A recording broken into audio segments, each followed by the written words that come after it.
Hey everyone, it's Jake of Jake's Metal Chat. Hope you're all well and welcome to episode 77 of my Metal Vault, where I will be exploring and showing you my favorite albums within heavy metal, to thrash metal, to death metal, black metal, doom metal, sludge metal, folk metal, you name it, all of that excellent stuff. As well as talking about the albums, I'll also be talking about the band, so a brief history and any releases leading up to the album that I have picked. And looking at this one, classic, underrated mid 90s sludge doom metal right here that I'm going to be showing you in a minute. You're going to know this cover as soon as you see it. You're going to know this band as soon as I say their name. I'm saying the name of Sammy DeWitt of Goat Whore. Well, that gives you a clue as well. And that is Acid Bath. And these guys right here just this album as well. I mean, the first album is also a cracking release as well.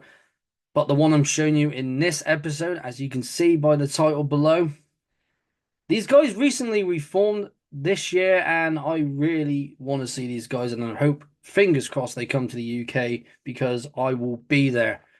Once again, this is Acid Bath, and this is their 1996 album, Paegan Terrorism Tactics.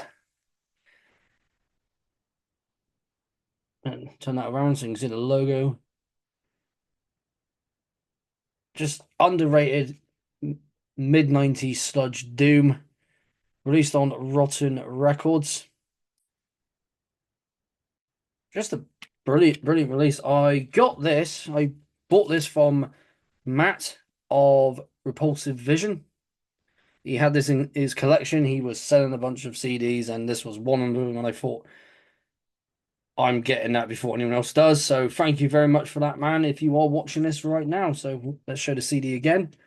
CD there with half of the cover, and put the artwork there. And on the back, you got who's in the band. So right down, and who did what there. Just get that there, so because usually I pull way too quickly before anyone can have a look. Got the lyrics in here, which has a lot of gravestones from the cemeteries within New Orleans, which is where they would play a lot. They're outside of New Orleans in a place called Morgan City, and there's another place which I tried pronouncing earlier, but I'm not even going to try just in case if I mess it up. But they mainly played within New Orleans and made a name for themselves there. There's the guys themselves. And there you go. Just a fantastic album right here. And if Sludge and Doom metal was your thing, you're gonna definitely like this. But before we crack on talking about the album, let's talk about the band themselves, Acid Bath. So I mentioned Morgan City, Louisiana. There is another place. I'll try and pronounce it. If I mess it up, I do apologize. That is Houma. So Houma. So Morgan City, and I'm gonna try and say it again. Houma. I do apologize if I messed that up. They formed in 1991 as Golgotha, and quickly then changed their name to Acid Bath that same year. They split up in 1997 following the death of their bass player Odi Petrie, who sadly died in a car accident that same year. And a tragic loss for the band, because like I said, to those who have died, they may be gone, but the legacy lives on the releases that they've done, be it demos, EPs, and full lengths. And his bass, him as a bass player, just his presence there, you can hear the bass. It's just in one of these songs, it's you got a bit where there's that really good chunky bass part, and absolutely love it. And you can hear quite a lot of it on this album. Like I said, they were on a record label called Rotten Records, which when I looked up earlier before doing this, they are still active. They formed in 1998 and doesn't tell you what sort of stuff they do, but I'm guessing along the lines of Doom and Sludge and Thrash. Just looking at some of the bands there, stoner metal rock. So more on the Doom, Sludge, melodic death metal as well. So a wide range of metal right there. So an Acid Bath being one of the earliest bands that they have had on there. So going past rosters, DRI was one of the earliest here, and everyone knows DRI. No hardcore punk thrash metal crossover, good old crossover thrash, I would say. But let's get back to the band in question, Acid Bath, because the last show was April of 1997. Claudia, of course, sadly passed away in January of 1997 because the last show was in January of that year for with him. I'm not sure who they got then. It might have been Joseph, who used to be in, if this is the right one I'm thinking of. Yep, the Texas brutal death metalers Devourment was in Acid Bath for that brief time for their last show in April. And they, of course, reformed in. Well, they reformed last year. They started playing shows this year. They reformed this year just to clear that up. So to start back from when I said they recently reformed this year, they reformed last year and started playing some shows this year. And I hope some of them are here in the UK. But anyway, let's crack on with their releases. So their first demo came out in 1993 on Intensity Eye Music. It was their first demo. It is a 8-track demo, 4 tracks on each side, and the status of this label is unknown, but I think the only band that was ever on it was Acid Bath, from what I could see there. And how many copies was that limited to? Not sure. But if you own that one, then you were at the very first shows. And the second demo was called Demo 2, which had 6 tracks, so 3 on each side, and another cassette released by the same label that was limited to 35 copies. So 2 demos from the same year. And then that goes on to their first album, which you know the cover as soon as you see it. As soon as I say the name of the album, you're going to know When the Kite String Pops. Now, when you think of that album cover, what's the thing that comes to your mind? The painting of Pogo the Clown, which was painted by John Wayne Gacy, who was one of America's biggest serial killers. And I got told a story by that by Sammy, and saying that him and one of the members of Acid Bath had to go meet him because they had to go get permission from him to use that artwork. And when I heard that story, I know I just did like a brief snippet of it, but yeah, they had to go and meet him in the prison to get permission to use that artwork for their very first album, which is just really bizarre to think about, but there you go. And then after that, they released their EP edits on, of course, they would have been on Rotten Records by then. That was in September of 1994. When the Kite Strings Pop, that came out in August of 1994, 8th of August, 1994. And I still yet to get that album. Of course, I got the second one here. And then they were on a split with DRI, Street Cleaners, and Kiss the Clown, which were all bands on that label. So songs from each song. Well, actually, I've only had one song on this sampler. And then we get on to the PTT Outtakes, which is an independent release, which has 3 of the songs that are going to be on, which will be on this album. That was released in 1996. And then we had a compilation called Radio Edits, which a lot of the songs on there are on, of course, the next album that we're going to be talking about, their second and last album to date, Paegan, Terrorism, Tactics. And yeah, it's well, on here it says 11 songs here, but when I'm looking here it says 12 songs. So I think the one I'm looking at might be the re-release, or it might like the original release, sorry. Or the one I got here is, oh no, wait, mine's a re-release from 2010. But on this one it has, oh well, it's 12 songs altogether, but the one I have here only has 11, but let's crack on anyway. So, who was on this album? So, of course, Audie Petrie was playing bass, did backing vocals, and Thomas Ventor was their keyboardist, who sadly passed away last year. And he'd been in another bunch of bands before that. So he did drums here on Dreams of the Carrion Kind for Disincarnate, which of course is James Murphy's band.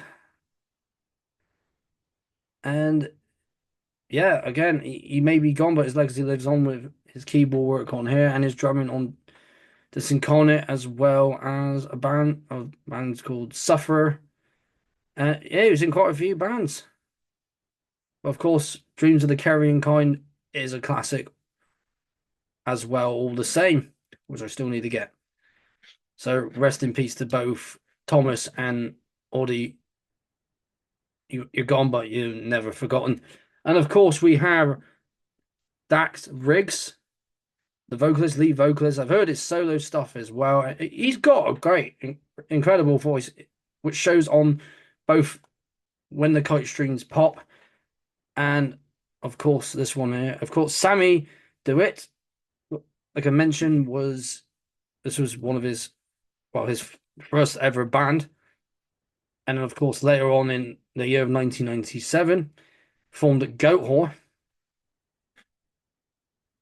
and of course has a band called And Darkness and Decay, and then has another project called Morbid Tales, which when I look at that, I'm thinking maybe a Celtic Frost tribute in a sense, but I have to find out and give them a listen a bit later. Of course, played in Crowbar, was on 3 of their albums, 2 of which I do own now. Golgotha, of course, which is what Acid Bath was called before, and various other bands as well, live bands, Crowbar, and also did vocals for I Hate God, which of course Crowbar, I Hate God in that New Orleans area, so all of them knew each other and did many of shows together. And did lead guitar on Ainge Rot's 2023 album.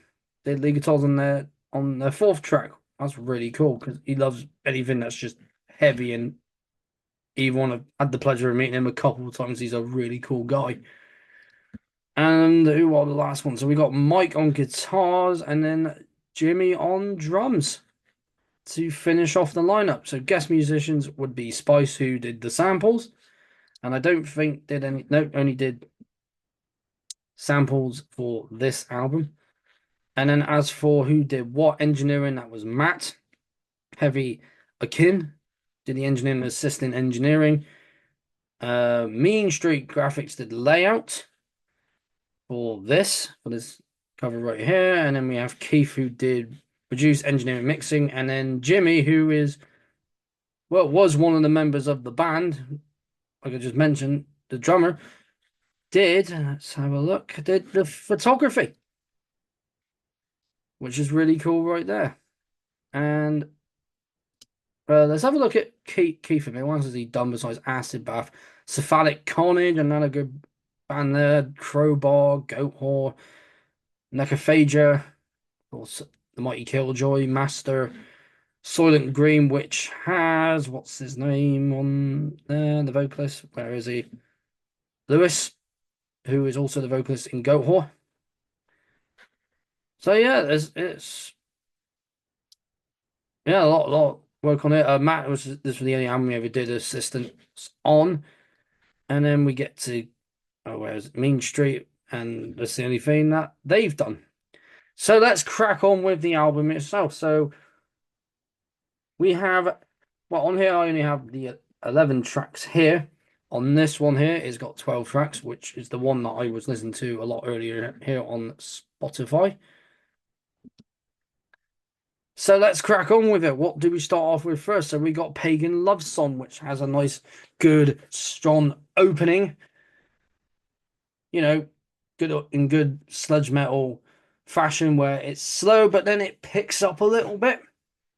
And, you know, you get the guitars, you get the screaming. So you got that. So Sammy did a lot of the screaming as far as I knew. And I think Audie did some as well, maybe some cleans as well.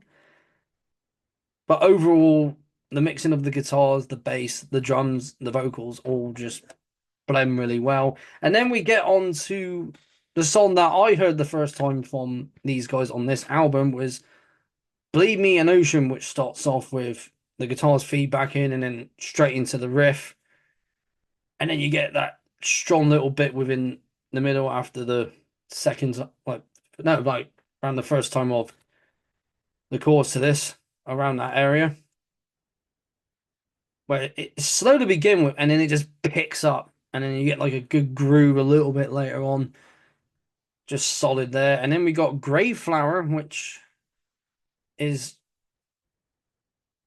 starts off a bit more like more on the stonery side of metal, but then kicks back into that sludgy doom metal style like we know. Bit hardcore as well, because a lot of them tended to mix hardcore punk within their music, Crowbar being that prime example, but definitely here. And track number 4, try saying this earlier, and is a Diab Suli, and it's a really, really cool track here. Again, carrying on from where the last three left off. And then we got Locust Spawning. Again, just still bringing that groove, that heaviness as you get on Acid Bath. Old Skin is a shorter one. It's 1 minute and 11 seconds long, so a little bit shorter. And then goes into New Death Sensation, again, keeping the heaviness, keeping the groove. So you got slow, groovy riffs with sometimes mid-tempo, upbeat, like hardcore punk style right there. And then we got Venus Blue, which is slowing down a little bit again, but then picks up a little bit again. And then you got 13 Fingers. So all these songs have that good blend of being slow and then mid-paced and slowing right down to a very melodic style. And then you got New Corpse from there, just keeping it going, just keeping that, that heavy, doomy sound right there. And then you got the song Dead Girl, which is a bit more of an acoustic track. So think, what is it? Screams of a Butterfly from their debut. So they had that song on there as the more like acousticy song. You got like the drums coming at the double bass drum. This one is just a little bit more calmer, but again, it's in a sense, or heavy in a sense, but quite atmospheric. And then 12, and then the last one is more of a spoken word. Same with Old Skin, not yeah, Old Skin. Ode of the Paegan, which is got like sampling and then a voice saying various things within the song, like talking about what's going on around the world and their thoughts and everything else. And then that's the end of the album. Just ends it on a note of just mid-tempo, quite hardcore, punkish, sludgy doom metal, and it's just one hell of a good release right here. And what more do you want from something like this? I mean, Acid Bath blended. I mean, with the vocals, like Sammy did a lot of the screaming vocals on this, kind of gone to that black metal vein right there because obviously he was into he's into his death metal, his black metal, so mixing that in. And the guitar tone is just perfect for their sound. The bass as well, the drumming, Dax vocals, and yeah, he can go from doing like a shouty, screaming style to like to cleans, and there's quite a few other vocalists that can do that, going from a growl to a scream to a clean. Dax can do that with just absolutely perfect right there. But this album is definitely one for your collection if you are that into Sludge and Doom. And New Orleans know how to make great music. I mean, like I said, you got these guys, you got Crowbar, you got I Hate God, and various other bands. I mean, before even moving, I mean, Corrosion of Conformity, one of their members lives around that area. But in terms of that, I don't think Corrosion of Conformity were even part of the New Orleans area. I don't think so, anyway. Unless I'm completely and utterly wrong on that. But then, of course, we're talking about the band, but we can talk about the area that they all come from. And I believe Corrosion of Conformity, no, North Carolina, but I think one of them, what's his name? Guitarist, vocalist, I think that is Pepper is from Mississippi, but owns a bar in New Orleans called Le Bon Temps Royal. I think I just butchered that, so I do apologize. And if I'm in New Orleans, I'm gonna pop a little visit and just you know it's sort of the music scene, because obviously they have a wide range of like jazz and blues and you know and I believe there's a statue of Louis Armstrong in there as well, so very big right there. But then you got the more heavier side, you got the hardcore punk, and you got stuff like this. And oh yeah, it's definitely a variety of different forms of music. From the stuff that's more well,